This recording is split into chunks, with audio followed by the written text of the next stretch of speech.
आपण मैंने सागर बहुत सारा रेसिपी खाई थे हेले ए शीत दिन में जो फ्रेश साग मिले तादे के साग घांट करी खाई कि जदि साग घांट घरे करना ताले शीत दिन में यहीपरी भाव में घरे निश्चिंत ट्राए करूँ। आसत देखा ये घांट को मु किपरि बनाऊँगी।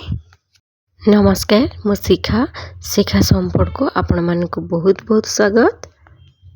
देखंतु मैं साग नहीं कोसला साग, कखारु, गाजर, बैगण, सारू, कंचा कदली, टमाटो, आलू। ये मसला बनवाई नहीं धनिया, जीरा, मधुरी, गोलमरीच आ स्टार फूल, गुजराती 4टी नहीं, डालचीनी 2 खंड नहीं। एबे से जो गोटा मसला नहीं ताको हल्का भाजी नबा जमती आमर जीरा आ पान मधुरी टिके फुटी आसो। ये आम जानवे जे मसलाटा आमर भलरे भाजी ही गला आ बेसी भाजबानी ना पोड़ीज मसलाटा पिता लगे। मु देखूँ ताको हल्का भाजिकी काढ़ी नहीं। ये मु बादाम को भी हल्का भाजी नेली। भाजी सारापर अल्प सोरिष तेल देकी ये मु बड़ी की भाजी नौ। यहाँ मोर बिरी बड़ी अच्छी, आपड़ चाहिए ये नाड़ी बड़ी भी दे पारे। देखो बड़ी हो सारापर मु काढ़ी देकी से सेम तेल रे गोटे तेजपत्र आ गोटे सुखिला लंका अल्प किसी जीरा को दे दूची। जीरा फुटी सारापर ये मु अदा को कोरिकी रखी। अदा को एमती कोरिकी नेबे, कोरिकी नेले यार टेस्ट भल लगे। देखो कोरिकी नहीं सारापर मुझे कढ़ई रे पकई देकी हल्का भाजी नौची। एबे जो परिबा को आम काटिकी रखिले परिबा को देदेबा। परिबा को देकी गैस फ्लेम को पूरा लो रखिकी भाजीबा। परिबाटा ये आमर टिके सीझीजिवो सेथिपाई ये हल्का हल्का भाजी नबा। ये हल्का भाजी सारापर ये आम धनिया पत्र दबा। धनिया पत्रटा ये टाइम रे देले तार बास्नाटा भल आसे। ये परिबा आमर हल्का हल्का भाजी आसलानी। मुझे काटिकी रखी कदली आ बैगण को आधे पकईदबा। पकई देकी हल्का गोलई देकी 5 ରୁ 7 मिनिट पर्यंत गैस फ्लेम को लो करिकी गोटे कभर घोड़े नबा। ये मोर 5 ରୁ 7 मिनिट हो गलानी। देखो परिवार हल्का हल्का पानी बाहरी आसलानी। मुझे कभर काढ़ी हल्का हल्का गोलई नौची। एबे परिबा सिझिबा आधे मु अल्प पानी देउची। पानी देकी 5 मिनिट पर्यंत गोटे कभर घोड़े नबा। ये मु कभर काढ़ी देखुची। ये देखंतु ये आमर परिबा सिझीगलानी। मुझे स्वाद अनुसार लुण पकई देउची। जेहेतु आम कखारु पकई प्रथम लुण पकईले कखारु जो बास्नाटा सेटा जाएनी से मुझे पछारे लुण पकाउची। लुण पकई सारा हलदी गुंड पकईदबा।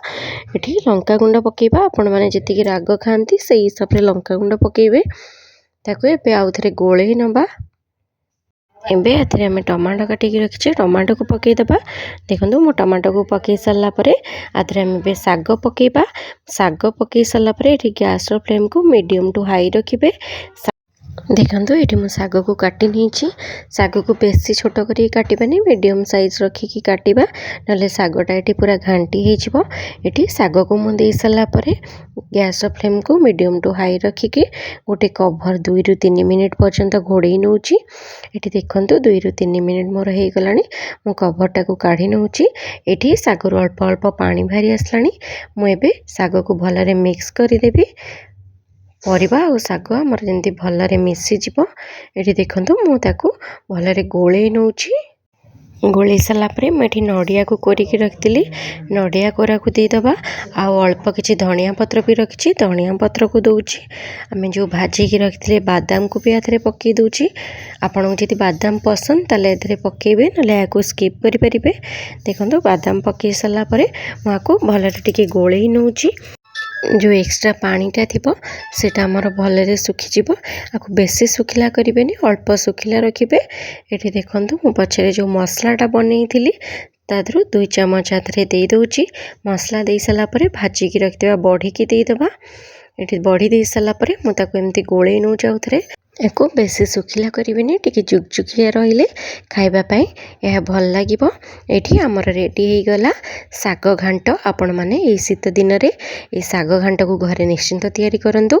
यार टेस्ट किपर लगे कमेंट जनइबे। भिडियोटी पसंद आसले मो चैनल को लाइक करेंगे, शेयर करेंगे, सब्सक्राइब करेंगे। आपण मैंने जब फेसबुक पेज देखुं मो पेज को फॉलो करने को जमा भी भूलें। Thank you.